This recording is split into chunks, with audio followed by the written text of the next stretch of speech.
الشیطان الرجیم بسم اللہ الرحمن الرحیم ما جعل اللہ من بحیرة ولا صائبة ولا وصیلة ولا حام ولكن الذین کفروا یفترون علی اللہ الکذب واکثرهم لا یعقلون۔ سورۃ المائدہ آیت نمبر 103۔ آیت نمبر 101 میں ہم نے یہ بات جانی کہ کثرت سے سوال سے پرہیز کیا جائے۔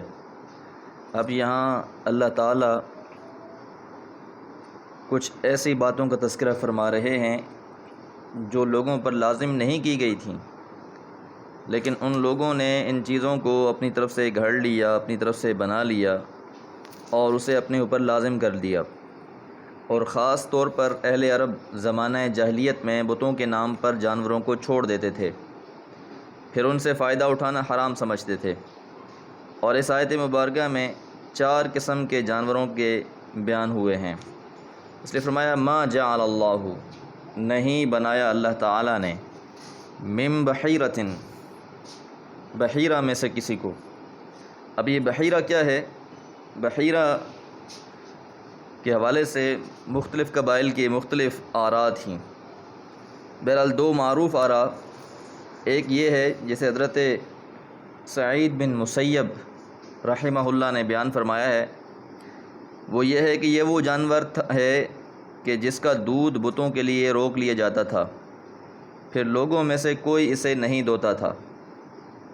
اور بعض کے نزدیک بحیرہ سے مراد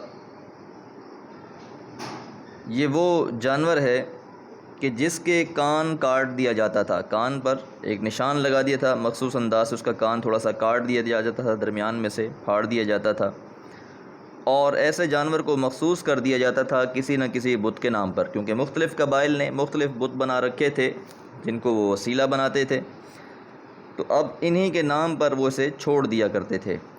اور یہ علامت ہوتی تھی، نشانی ہوتی تھی، ایسے جانور کو پھر کوئی بھی شخص کچھ نہیں کہتا تھا، وہ کہیں سے بھی کھاتا رہے، پیتا رہے، گھومتا رہے، اسے کوئی منع نہیں کرتا تھا۔ ولا صائبۃ، اور نہ ہی اللہ تعالیٰ نے کسی جانور کو صائبہ بنایا ہے۔ اور صائبہ وہ جانور ہے جسے وہ اپنے معبود کے لیے کھلا چھوڑ دیتے اور اس پر کوئی چیز لادی نہیں جاتی تھی، یعنی ایسا جانور جس کو سواری کے لیے استعمال نہ کیا جاتا تھا، ایسے جانور کو صائبہ کہا جاتا تھا۔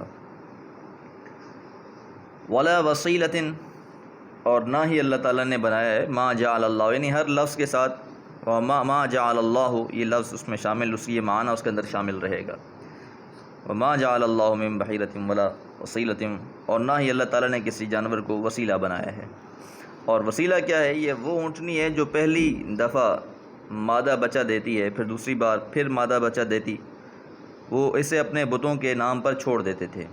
تو کیونکہ یہ وسیلہ لفظ وصل سے ہے، وصال، تو یہ معنی اس لیے لیا گیا کہ اس نے یکے بعد دیگرے جو ہے وہ بچے جنے اور ان میں نر نہیں ہے۔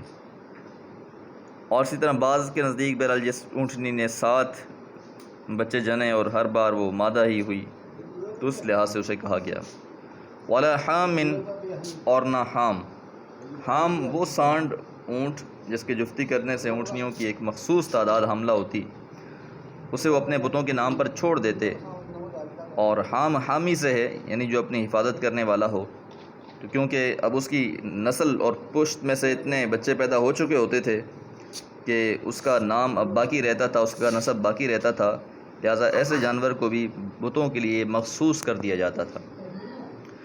اور ظلم یہ تھا کہ یہ جتنے بھی جانور ہیں ان کے بارے میں یہ بات ان لوگوں نے مشہور کر رکھی تھی کہ یہ اللہ کا حکم ہے کہ ان جانوروں کے ساتھ یہ معاملہ کیا جائے، ان کو اس طرح استعمال نہ کیا جائے۔ کسی کے لیے یہ ہے کہ بعض جانور کو مخصوص کر دیتے کہ اس کا دودھ صرف مہمان پئیں گے، یا اس کا دودھ صرف بچے پئیں گے، یا بعض جانوروں کو وہ عورتوں پر حرام کر دیتے۔ مختلف قسم کی ان کی بدعات تھی، مختلف قسم کی رسم و رواج تھے جو مختلف قبائل نے وہاں بنا لیے تھے۔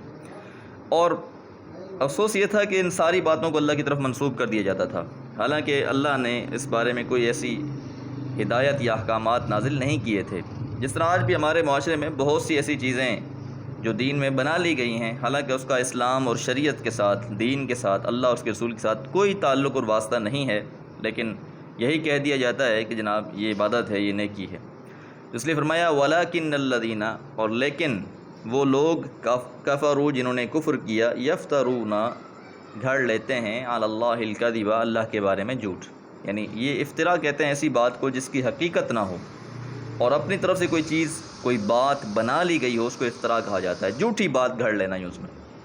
تو ایسے لوگ یہ جو تھے کافر، ان لوگوں نے اللہ کے بارے میں یہ جھوٹ گھڑ لیا اور اللہ کے بارے میں ایسی باتیں جھوٹ کی وجہ سے منسوب کر دی گئیں۔ اور ساتھ یہ بھی فرمایا وَأَكْثَرُهُمْ اور ان میں سے جو اکثریت ہے لا یعقلون عقل ہی نہیں رکھتی۔ اور انہیں بے عقل کہنے کی وجہ یہ ہے کہ اللہ کی طرف کوئی بھی بات منسوب کرنا یہ کوئی عام بات نہیں ہے۔ اللہ خالق اور مالک ہے، اللہ ہی شریعت ساز ہے، اللہ ہی احکامات کو نازل فرمانے والا ہے۔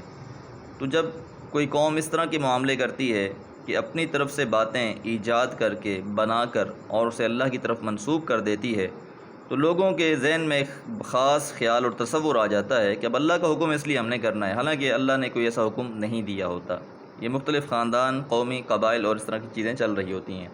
آج بھی دیکھا جا سکتا ہے کہ بہت سے ایسے جانور ہیں جو مختلف ناموں کی وجہ سے چھوڑ دیے جاتے ہیں۔ ہندوؤں کے ہاں بھی یہ رسم موجود ہے، مختلف مندروں اور مختلف قسم کے جو ان کے مورتیاں ہیں ان کے نام پر جانوروں کو کھلا چھوڑ دیا جاتا ہے، پھر ایسے جانور کو کوئی بھی ضرر کوئی نقصان نہیں پہنچاتا اور پھر انہیں جا کر وہاں ذبح کیا جاتا ہے۔ تو ایسے بہرحال کوئی بھی جانور ہے جسے اللہ کے علاوہ کسی اور کے نام پر ذبح کیا جائے گا وہ حرام ہے، وہ ناجائز ہے، اور نہ ہی کسی جانور کو اللہ کے علاوہ کسی اور کے نام پر منسوب کیا جا سکتا ہے۔ یاد رہیں کہ قُلْ إِنَّ صَلَاتِي وَنُسُكِي وَمَحْيَايَ وَمَمَاتِي لِلَّهِ رَبِّ الْعَالَمِينَ کہ محمد صلی اللہ علیہ وسلم فرما دیجئے کہ میری نماز، میری قربانی، یعنی میں جو جانور ذبح کرتا ہوں میری قربانی ہے، جو میرا جینا ہے، میرا مرنا ہے، سب کا سب اللہ کے لیے ہے۔ تو مومن سے بھی مطالبہ یہی ہے کہ جو بھی عمل کرے وہ خالص اللہ کی رضا کے لیے کرے۔ اللہ سے دعا ہے اللہ تعالیٰ احکام قرآن کو سمجھنے کی توفیق عطا فرمائے۔ وما علیہ الا البلاغ۔